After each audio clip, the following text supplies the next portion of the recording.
Hi and welcome to Comcast Newsmakers. I'm Elena Russo. We all know how important it is to support our troops who are serving our country. But when they return home, it's even more important to continue that support. Please welcome Dave Skocik, who is the co-founder of the Delaware Veterans Coalition. And you do a lot of the support yourself. Thanks very much for coming in today. Thanks so much for having me. We appreciate it. Talk about the coalition and how it began. I know it's fairly new. Well, Elena, we talked to other veterans for about a year and a half and determined that there were a lot of issues that were not being met right here in the state of Delaware.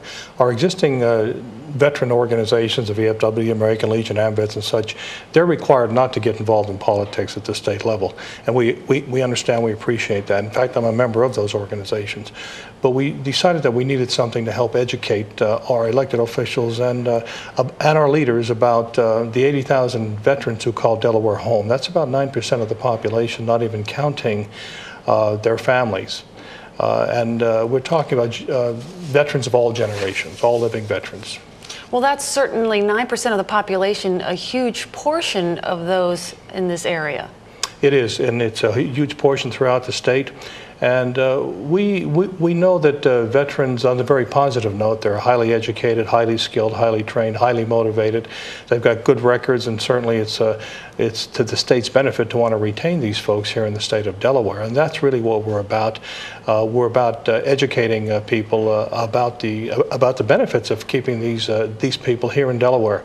And we're a not-for-profit, nonpartisan organization.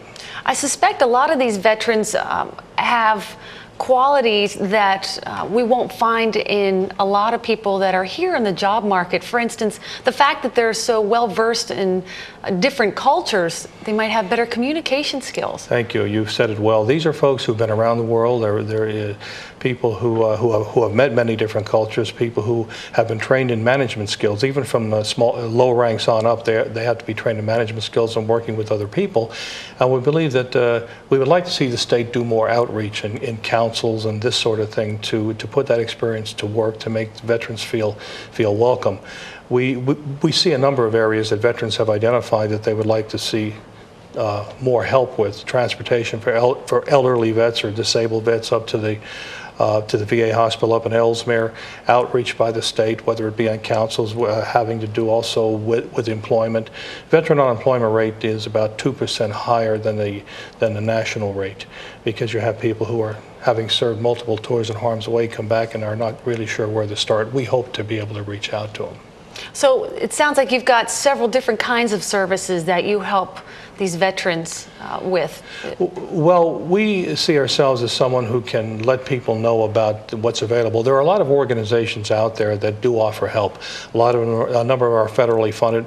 Many really have to do with the local organizations that want to outreach employers and such, and we'd like to see more of that. We'd like to help facilitate that.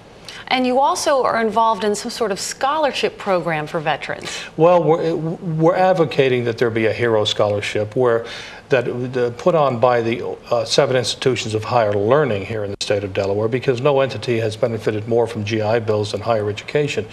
In a situation where the scholarship money from state and fed, say there's a gap there because tuition has been raised, we would like the institutions of higher learning to fulfill that gap, whether it be for the veteran or for their family member.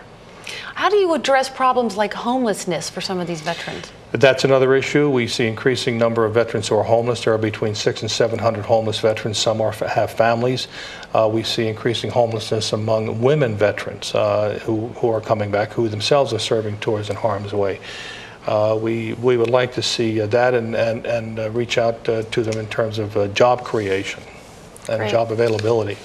Well, thank you so much for coming in and telling us all about the coalition, and we stress to our viewers to check out your website for more info. And that website, thank you very much, is DelawareVeteransCoalition.com, the good website, DelawareVeteransCoalition.com. Thank you so very much, Elena. You've just heard from Dave Skocik, the co-founder of the Delaware Veterans Coalition. For Comcast Newsmakers, I'm Elena Russo.